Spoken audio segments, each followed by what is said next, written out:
Pode ser Jesus, irmãos. Vou fazer um pedido. Eu gostaria que quando eu estivesse sentado também fizesse. Não se levantem. Se tem alguém para beber água, que sai para beber água agora. Se tem alguém para ir ao banheiro, vá logo ao banheiro. Se tem alguém com o seu celular ligado, reduza o som, pelo menos coloque no vibra, né? Para você saber que alguém está ligando para você. Ou então desliga o seu celular. Eu tenho 39 anos de idade, a gente vai aprendendo cada vez mais com o Pai, né? Saber que existem coisas que a gente ainda não conhece dele.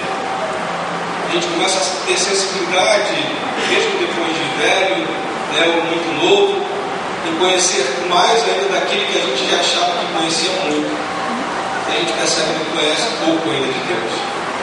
Então, reverência ao Senhor. Tudo que você tiver que fazer, planejando fazer, faça agora. Mas volta no tempo para a gente ouvir a palavra. Nós cantamos, nós louvamos, nós oramos. Vamos orar mais, vamos cantar mais, vamos nos falar. Mas agora eu acredito que Deus tem que falar com você. É uma dinâmica que às vezes, quando estou sentado, eu escuto falando aqui. Então olha para o seu irmão do meu lado e sem falar nada, guarda na sua memória a quantidade de defeitos que você possa imaginar que ele tem e que você já sabe que ele tem. Se você está com vergonha de olhar, não precisa olhar. Nota no seu parceiro lá a quantidade de defeitos que ele tem, guarda na sua cabeça. Agora você também vai imaginar as qualidades que você sabe que ele tem. Demande ainda, tem? Tem que dar uma caneta aqui para anotar, porque não vai dar para lembrar do primeiro, né? É muita coisa. Então chegamos a uma conclusão, somos todos, né, com saldo negativo. Verdade? Porque os defeitos a gente lembrou de todos, né? Uma das qualidades a gente tem que ficar imaginando ou aquela que sobressai. Eu acredito que os defeitos sobressaíram, porque normalmente nós enxergamos. Então eu também estou nessa conta. Eu também sou pecador, eu também estou com saldo negativo. Então eu quero dizer para vocês que isso também não nos impede de falar com o Senhor. Mesmo com saldo negativo, em Deus nós temos a capacidade de levar a palavra, de receber a palavra. Mesmo com saldo negativo, mesmo sendo pecadores, mesmo vivendo no pecado, ainda assim Deus, pela misericórdia, pelo tamanho do amor que possui por cada um de nós, ainda assim Ele continua nos amando. Uma vez eu pregando aqui, eu falei que Deus ele não tem a capacidade de deixar de nos amar, como você não tem a capacidade de deixar de amar o seu filho. Você pode não saber dizer o que é que você sente por ele, mas de uma forma às vezes muito estranha, muito inusitada, né? Exótica, aquilo naquela cultura é amor. Mas você não deixa de ter um sentimento pelo seu filho, pelo seu próximo. Imagina como Deus também para conosco. Ele não deixa de nos amar, ele não tem essa capacidade. É uma das coisas que Deus ele não tem como fazer. Retirar aquilo que nos deu, retirar aquilo que um dia foi dado por nós. E às vezes é um tamanho egoísmo de nós pensarmos que Deus nos abandonou. Como Deus ele poderia ousar a nos abandonar depois de tudo aquilo que Ele fez pela humanidade, depois de tudo aquilo que Ele fez por você, fez pela Sônia, fez pelo Daniel, fez pelo Marcão, fez pelo mim, com saldo negativo ainda, mesmo sem ter nascido naquela época. Deus fez tantas coisas por nós, e a gente às vezes peca acreditando que Deus nos abandonou no deserto. E essa noite está sendo um momento muito especial. A gente está vendo muitas pessoas com problemas de doença, problemas de emprego, são problemas diversos, problemas familiares, gente, é problemas por demais. E eu não consigo enxergar que isso seja algo comum, ou que seja algo do cotidiano, que seja uma coincidência da vida da sociedade, porque na igreja tal também estão vivenciando os mesmos problemas.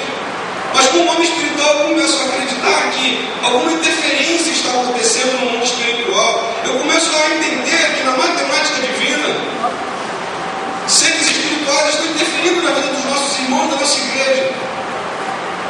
Como um profeta pressentia isso lá no passado, ele tomava uma medida que era se colocar em quarentena.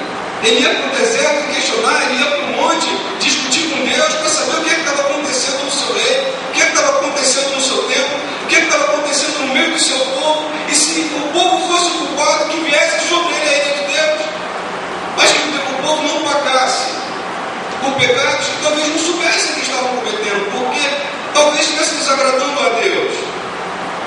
Jó fazia isso pela sua família. Ele pedia que Deus perdoasse os pecados as suas filhas, mesmo aqueles que ele não sabia que tinham cometido, mas ele já se antecipava a Deus, porque ele sabia que Deus ele era misericordioso o suficiente para perdoar e antecipar-se ao pedido, antecipar-se às causas ruins e por amor a Jó, evitar todo o pecado, toda a moléstia que pudesse vir sobre a vida de um homem. Eu não consigo acreditar que muitas pessoas dizem que a doença é para dar em seres humanos. É verdade, tem que ser assim, né? De fato é, mas aceitar, eu não consigo aceitar. Eu entendo que a doença no meio do povo, eu entendo que a moléstia no meio do povo, da forma como está acontecendo hoje em nossos dias, é uma interferência maligna, atingida para nos perturbar, para nos deixar perturbados mesmo, nos deixarmos de sair da presença de Deus, tamanhos questionamentos, por que isso, por que aquilo, porque as coisas não se revelam. A gente se depara com um deserto imenso na frente da gente, seja um deserto do trabalho, seja um deserto do desconforto, seja um deserto da falta de compreensão, seja um deserto dos inúmeros questionamentos que a gente possa trazer para a igreja. A gente canta, a gente louva, a gente ora, e nada acontece, nada é derramado, nada muda no meio do povo. Então não é comum. Não é comum. Eu não consigo acreditar que seja comum. Porque a mesma igreja que acredita que talvez isso seja comum, a mesma igreja que treme quando nós cantamos o que foi cantado aqui. Nós balançamos juntos aqui. Nós trememos juntos. Nós choramos juntos. Nós sentimos o poder de Deus juntos. Então não pode ser comum tanta desgraça. Não pode ser comum tanta doença. Não pode ser comum tanto sofrimento. Não no meio do povo. A gente não pode aceitar isso. E no final da música nós falamos que tomamos posse. A questão é que para chegar a ter posse de alguma coisa precisamos tomar atitudes. Não se toma posse de nada sentado, não se toma posse de nada dormindo, não se toma posse de nada sem tomar uma atitude. E a única forma de tomar bênçãos que Deus tem guardado para nós é tomando atitude diante de Deus. É tomando atitude diante do Rei. É tomando atitude diante desse mundo espiritual que nos aflige a cada momento. É tomando atitude. É podando a nossa vida, é preparando os nossos anseios, é moldando os nossos pensamentos, é focando aquilo que eu sonho. Tem um louvor que canta e na sua letra ela diz que eu não morrerei enquanto não se cumprirem em mim todos os sonhos que um dia o Senhor sonhou para mim. Eu acho ele lindo, sabe por quê? Porque Deus tem para cada um de nós um sonho muito bonito, um planejamento de vida perfeito. E o autor, quando escreveu aquela música, eu acredito que ele devia ter sentido o desejo de dizer o seguinte: eu não admito morrer antes que todos os sonhos que Deus sonhou para a minha vida sejam realizados. Porque eu não quero ser a causa da interrupção daquilo que Deus sonhou para a minha vida. Às vezes nos sentimos como se estivéssemos andando no deserto, isso é verdade. E a gente sente o quanto que é difícil andar no deserto. O quanto dói, né? A gente sentir o sol na cabeça, né? O quanto queima, o quanto é o dia a dia trabalhoso, doído, mastigado, cansativo, torturante, nós sabemos disso. Mas é um deserto onde as pessoas são filtradas, são peneiradas. De tempos em tempos, na vida do ser humano, é necessário existir a peneira. É necessário passar pela peneira e ir para a casa do olheiro, para que lá você seja refeito. De tempos em tempos, a própria natureza é assim, não é? Às vezes, a derrubada de uma árvore contribui para o crescimento de várias outras, porque uma árvore, por maior que seja o jatobá, se não me falha a memória, aquela árvore bem larga, né? Tem na Amazônia ainda, precisa de 10, 30 homens para dar a volta na árvore. Mas tem um detalhe: a sombra do jatobá ela é tão abrangente que ela impede o raio do sol de chegarem até as outras plantas que estão ao seu redor, e normalmente outras árvores não crescem em torno dela, porque ela não recebe a força do sol suficiente para também ela germinar e crescer. Onde tem um jatobá, normalmente só tem um jatobá. Mas a natureza é perfeita. Às vezes um jatobá cai para nascer 30 outras árvores, 40, 50, 100. Deus ele é perfeito. E às vezes nós não sabemos porque nós estamos no deserto. Ou pelo menos nós não queremos entender, porque quando nós entendemos, precisamos tomar atitude. E a atitude diante do reino de Deus significa tomar posição. É posição de soldado, é posição de fechar a brecha, é posição de tomar atitude, de dizer eu não quero, eu não vou, eu não faço. Eu não sou mais assim, eu tenho que ser diferente. Isso significa tomar atitude. Nem todos querem tomar atitude, porque isso tira de si algumas coisas que são gostosas na vida. Não é? É a falta de palavra, é a falta de posicionamento diante da igreja, é a falta de posicionamento diante de Deus. Aquilo que se faz é tão gostoso, mas no momento que você toma uma posição, aquilo tem que se podar na sua vida. E de fato o deserto, na minha opinião, devia ser uma estrada que todo crente deveria passar. Todo crente deveria passar. Só pode falar no deserto aquele que já esteve no deserto. Só pode falar de como arde o sol do deserto aquele que já passou pelo deserto. Davi tinha habilidade suficiente para que no salmo que ele declama, ainda que onde eu andasse pelo vale da sombra da morte, ele sabia muito bem o que era o vale chamado sombra da morte. Ele passou por lá. E por mais que eu fale daquele chamado vale da sombra da morte, eu nunca vou chegar perto da sensação tenebrosa que Davi devia ter sentido no seu coração para pronunciar o vale da sombra da morte e dizer lá ao final: não temerei mal algum. Ele viveu o momento do vale da sombra da morte e tomou atitude e postura e disse: não temerei mal algum.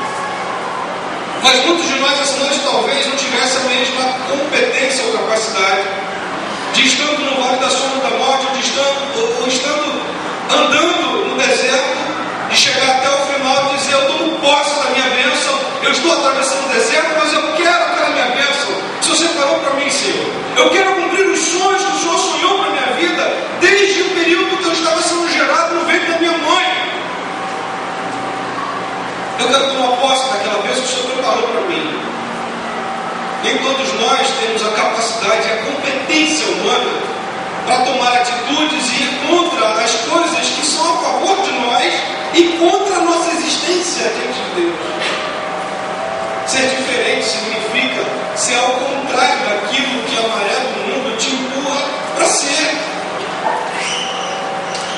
Irmãos, não é fácil ser crente, mas aquele que se propõe a ser um servo de Deus e tem a capacidade de cantar um hino, um louvor dizendo que toma posse de bênção. Bênção é para aquele que serve, bênção é para aquele que se prostrou diante de Deus, bênção é para aquele que tomou posição, bênção é para aquele que tomou atitude diante do reino. Senão você não toma posse de nada, de nada. Vai ser um crente fracassado, miserável, onde todo mundo passa em cima de você, fazer chacota com o teu nome. Vai ser mais um fofoqueiro do bairro, vai ser mais um moleque do bairro. Você não vai tomar posse de nada. Se você quer tomar posse nessa noite de alguma coisa diante de Deus, tem que tomar posição, tem que ter atitude. Sem atitude não existe posse. Não tem como tomar posse sentado. Você tem que tomar posição. Você tem que ir à frente, tem que se levantar.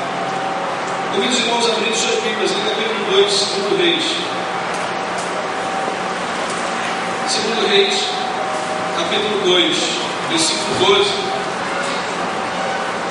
Lá onde Eliseu sucede a Elias. E o sucessor de Elias, ele tinha um grande sonho enquanto ele acompanhava Elias, que era de que quando ele partisse, ele recebesse uma porção dobrada. Porção dobrada, eu quero porção dobrada. 2 Reis, capítulo 2, versículo 12 em diante. E Eliseu não tinha a mínima noção do que seria ter a porção dobrada daquilo que foi dado para Elias. Porque atrás de uma porção dobrada também tinha uma dobra de responsabilidade. Tem uma dobra de dor, uma dobra de sofrimento, uma dobra de amargura, mas tinha uma dobra de porção de bênção. Mas Eliseu não sabia disso. E durante o percurso de acompanhamento de Eliseu a Elias, ele teve o grande privilégio de ver a ascensão do seu grande mestre, sendo levado vivo ainda por Deus numa carruagem de fogo. A partir do capítulo versículo 2, aqui vendo Eliseu clamou: meu pai, carro de Israel e seus cavaleiros, e nunca mais o viu. E tomando das suas vestes, as rasgou em duas partes.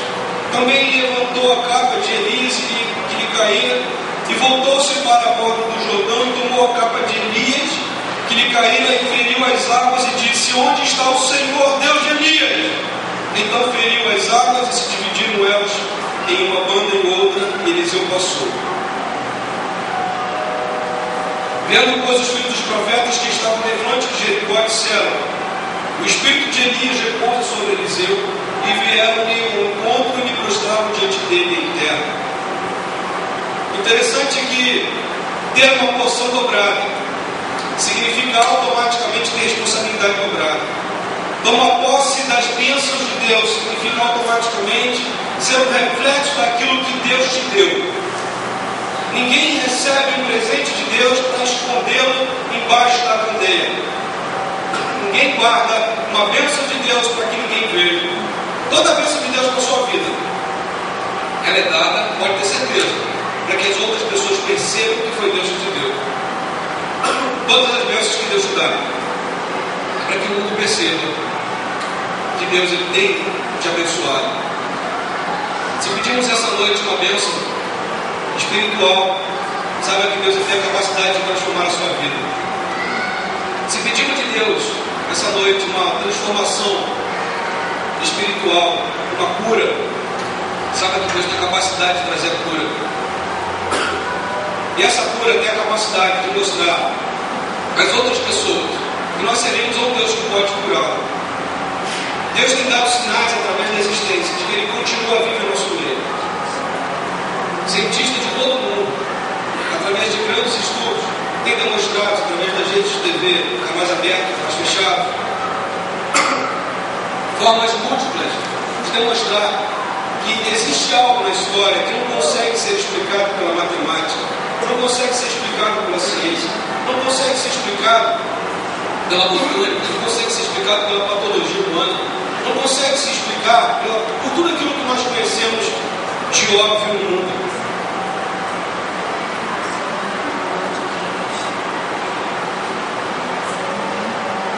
Deus tem dado sinais da existência dele. E quando nós não conseguimos compreender que aqueles sinais são dados por Deus, nós damos o louvor, nós damos a glória para tudo aquilo que a gente não consegue alcançar e desconhecemos a presença de Deus e damos todo o feito para outras entidades, denominações, outros cultos religiosos. Porque as pessoas preferem acreditar em tudo aquilo que se fala, menos que é o sinal de Deus. Eu não sei qual é o sinal que Deus tem dado para a sua vida. Eu não sei qual é a sua idade, de onde você veio, qual é o seu interesse, qual é o seu problema. De alguns acontecer, de outros não. Mas Deus tem dado sinais para a sua vida. Deus tem dado sinais para dizer o quanto que Ele está próximo de você. Deus tem produzido fórmulas e formas diferentes na sua vida para que você, nas mínimas ou nas grandes coisas, não perceba dentro da sua própria vida familiar, da sua vida de trabalho. O que está faltando para tomar uma posição na sua vida? Se queremos tomar posse de alguma coisa, precisamos tomar atitude. O que é que precisa sair da sua vida para que você tome uma atitude diante de Deus? O que é que está faltando ser lapidado? O que é que está faltando melhorar em você? O que é que está faltando ser sacudido em você? Será que o deserto está pequeno demais? Será que você precisa passar mais tempo ainda no deserto? Meu irmão, o deserto ele arde, ele dói demais. Só você que está andando no deserto sabe o que eu estou falando. Só você que anda no deserto sabe o que eu estou dizendo. Só que você que já sentiu um pouquinho do mochilo, vai da sombra da morte, sabe o que eu estou falando. Então toma uma posição, você que ainda não compreendeu o sinal de Deus. Toma uma atitude, você que ainda fica esperando que as coisas melhorem, alguma coisa aconteça de diferente. Deus está falando para ouvir essa noite. Deus trouxe louvor para você, Deus trouxe pessoas para integrar em você ao círculo espiritual espiritual, de oração, de palavra, de louvor. Deus está falando no teu coração nesse momento. Todos nós aqui somos pecadores, ninguém pode negar isso. E ainda assim Deus, por amor, permite que nós nos venhamos a dar uns aos outros aquilo que Ele, através de nós, tem a capacidade de derramar. Nós nos preocupamos uns com os outros em amor.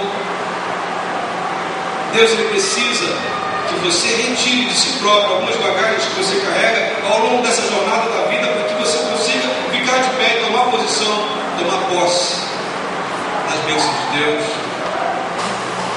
Lá no livro de Números, capítulo 17, fala sobre a vara de Arão.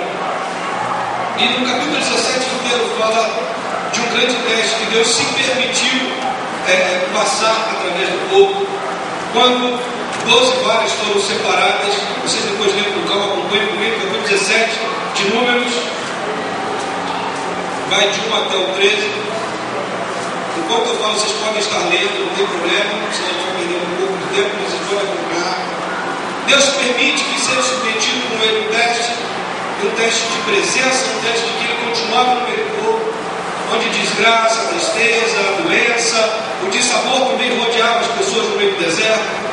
Então 12 varas foram colocadas, repartidas, e foram colocadas separadamente na casa de cada líder espiritual, de cada príncipe do povo, de cada maioral, 12 varas. Mas numa delas colocou-se o nome de Arão. Passado algum momento, procurou-se as varas, o sinal que Deus tinha prometido dar para aquele povo, de que ele continuava no meio, de qual tribo ele tinha escolhido o líder, e de qual líder ele teria vez de derramar uma unção especial. Uma daquelas varas brotaria, floresceria. E a vara de Arão floresceu. Imagina os irmãos um pedaço de madeira, desse tamanho, um pouco, cortada, não ligada ao chão, não ligada à terra. 12 delas, apenas uma florescer. O detalhe é que ela, além de florescer, ela deu fruto. Ela deu fruto. Deus estava mostrando para todo o povo de Israel, especificamente para Arão, que ele estava no meio do povo. Que por mais que tudo parecesse estar morto, ele tinha a autocapacidade de fazer voltar à vida um simples ramo não ligado à terra, sem raiz, dar vida a ponto de florescer e dar fruto. Talvez vocês tenham sentido dessa forma dentro da casa de Deus hoje, cortado, sem raiz, sem compromisso, muito menos sem flores, nada, sem frutos, totalmente desligado da casa de Deus. Talvez algum tempo atrás você já tivesse vivido essa experiência, mas hoje não vive mais. Não é verdade? Mas quer alcançar as bênçãos de Deus, quer pegar, quer tomar posse, né? A partir do outro negócio, que não posse daquilo que Deus prometeu. Mas não tem nada que te ligue à terra, não tem nada que te permita florescer, não tem nada que te permita dar fruto. Você está totalmente desligado do Pai. Mas sabe que o amor de Deus é tão grande sobre a sua vida essa noite, a ponto de fazer você florescer no final desse mundo. O amor de Deus é tão grande sobre a sua vida, a ponto de fazer com que você dê frutos que você talvez não imaginasse que você pudesse dar. Tomar atitude, mudar de hábito, mudar de jeito, mudar de trejeito, mudar de visual, mudar de falar, mudar os seus pensamentos. Deus tem a capacidade de fazer isso na sua vida. Deus tem a capacidade de te dar cura. Deus tem a capacidade de abrir os teus caminhos. Se existe um demônio chamado tranca, não sei lá das plantas, existe um Deus que abre todas as portas. Eu tenho certeza absoluta que a igreja de Deus, seja no Globo, seja no bairro, em qualquer lugar, vai ter sido um alvo de muita batalha espiritual, onde nós sofremos o ardor dessa batalha, nós somos atingidos. É só olhar para a volta de vocês, aí vocês vão notar quantos nossos irmãos foram atingidos. Nós vivenciávamos aqui cultos de domingo que as pessoas ficavam lá fora, se esbarravam nos corredores. Sabe, Deus, Ele está vendo todas essas coisas acontecendo, estamos todos no deserto. Satanás está batendo um à nossa volta, com problemas diversos, de doença, de desânimo, mágoa, rancor, e um por um está sendo abatido à nossa volta, os bancos estão ficando desse jeito, vocês não estão vendo, não tem desculpa para que isso aconteça. Satanás tem atingido sim. Se você acha que é o acaso, se você acha que é a denominação, se você acha que é a regra, que é o conceito, que é o estudo, que é o pastor, sabe, eu digo que isso tem um nome, é Satanás trabalhando na vida dessas pessoas. Satanás trabalha em nossas vidas a ponto de nos desanimar, de tirarmos da reta. Ele não quer que nós saiamos do deserto, Ele não quer que nós floresçamos, Ele não quer que nós venhamos a dar fruto, Ele não quer que nós venhamos a dar fôlego de vida, que nós venhamos a dar demonstração de vida. Ele não quer que você tome atitude, Ele não quer que você se levante. Satanás não quer que você se desamarre, Ele não quer que você seja muito mais além do que aquilo que você parece ser hoje. Ele não quer que você realize os sonhos de Deus. Ele não quer que você tome posse de nada. Sabe por quê? Porque esse é o sonho dele. Não é o sonho de Deus. Nessa noite você tem a chance de florescer. Você tem a chance de ser uma nova criatura. E se você já teve o privilégio de provar de Deus e está fora da terra, está fora do corpo, você pode florescer mesmo assim. Deus, Ele tem a capacidade de dar vida. Ele tem a capacidade de reestabelecer aquele que não tinha visão. Ele tem capacidade de dar pernas àquele que não tinha no passado, que é um milagre maior do que o que a gente lê. Não era simplesmente o coxo que não andava, era aquele que não tinha resquício de perna, e de repente brotava. Não é imaginação da minha cabeça, não é historinha do Boitatá escrito na Bíblia, gente. Isso é histórico. Está relatado, não é só aqui não. Está relatado no passado. Encontros encontrados na própria região onde isso se deu. Alguma coisa aconteceu no passado a ponto de chamar a atenção das pessoas e de entender que existia algo muito maior do que os deusezinhos que eles criavam em torno deles. E aquele algo maior é chamado de Deus. Temos todo um aparato espiritual, tecnológico à nossa volta. E as pessoas às vezes não conseguem enxergar isso. O que está faltando para você tomar posse essa noite? Se você quer tomar posse de alguma coisa, tem que tomar atitude. E algumas atitudes precisam ser tomadas hoje, essa noite. Sem atitude não existe uma posição nova. Sem posição nova não se toma posse de nada. No final do culto nós vamos cantar de novo esse louvor. Mas eu quero ver a igreja cantando, tomando posse de fato daquilo que Deus sonhou para a sua vida, levando para a sua casa vara florescida, com frutos. Sabe o que acontece quando nós reagimos nessa batalha espiritual? Satanás, ele bate em retirada. É inevitável.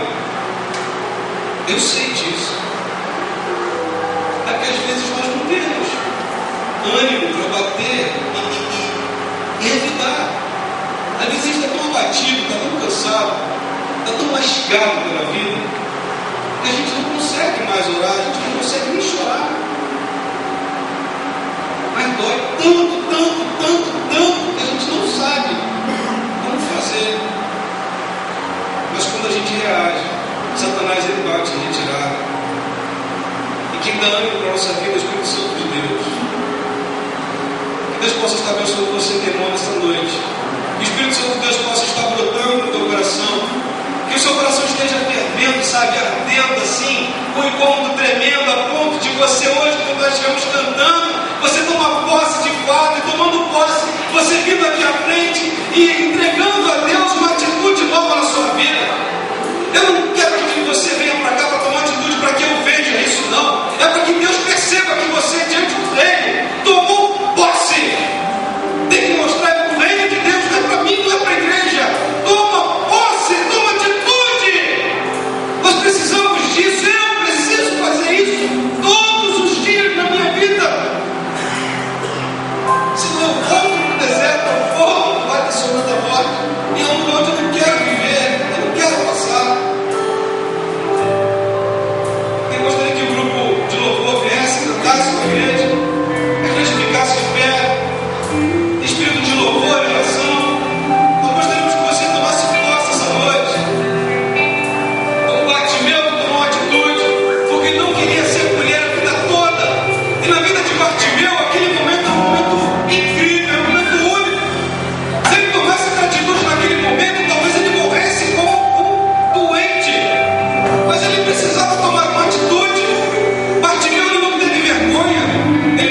segurou o cadeiro, não segurou por nada. Como Bartimeu tomou posse de uma bênção que já estava separada para ele. Se você quer tomar posse da sua vida de uma bênção, tem que tomar atitude. E essa atitude só você pode tomar. Eu não tenho a capacidade de fazer isso com você.